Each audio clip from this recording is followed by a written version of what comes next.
വാർത്തകളിലേക്ക്. ദേശീയപാത തൃശൂർ മണ്ണുത്തിയിൽ മുന്നറിയിപ്പില്ലാതെ രാത്രിയിൽ ഹൈവേ അതോറിറ്റിയുടെ നേതൃത്വത്തിൽ 4 കടകൾ പൊളിച്ചു നീക്കി.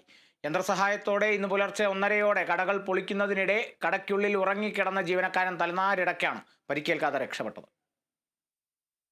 മണ്ണുത്തി സ്വദേശി സുരേഷാണ് കടയുടെ ഉള്ളിൽ ഉറങ്ങിക്കിടന്നിരുന്നത്. സാധനങ്ങൾ പൊളിച്ചിടുന്ന ശബ്ദം കേട്ട് ഇയാൾ ഓടി രക്ഷപ്പെടുകയായിരുന്നു. മണ്ണുത്തി ഫാം പടിക്ക് സമീപം സുധാകരൻ, അയ്യപ്പൻ, മനോജ് എന്നിവർ നടത്തുന്ന 3 കരിക്കു വിൽപ്പന കടകളും മക്കാനി എന്ന തട്ടുകടയുമാണ് കഴിഞ്ഞ രാത്രിയിൽ ഹൈവേ അതോറിറ്റി പൊളിച്ചു നീക്കിയത്.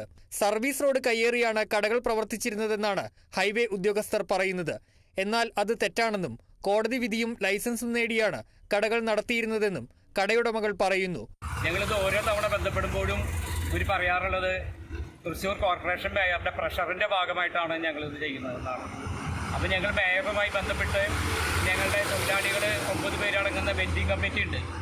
ആ തൊഴിലാളികൾക്കൊരു നിയമമുണ്ട്. ആ വെൻഡിങ് കമ്മിറ്റിയിൽ എടുക്കുന്ന തീരുമാനങ്ങൾ മാത്രമേ നടപ്പിലാക്കാൻ കഴിയുള്ളൂ.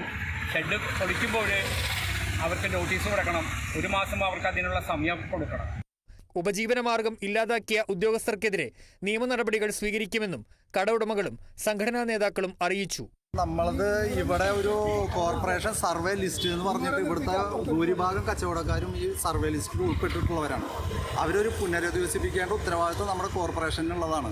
അപ്പോൾ ഈ അധികാരം നിലനിർത്തിയിട്ട് ഞങ്ങളെ സംരക്ഷിക്കേണ്ട ഇവർ തന്നെ, ഈ ജില്ലാ കളക്ടർ അടക്കം ഇതിൽ ഇൻവോൾവ് ആണ്. അപ്പോൾ ഇവർ തന്നെയാണ് ഞങ്ങൾക്ക് ഇങ്ങനെ ഒരു അവസ്ഥയിലേക്ക് ഇപ്പോൾ എത്തിച്ചിട്ടുള്ളത്.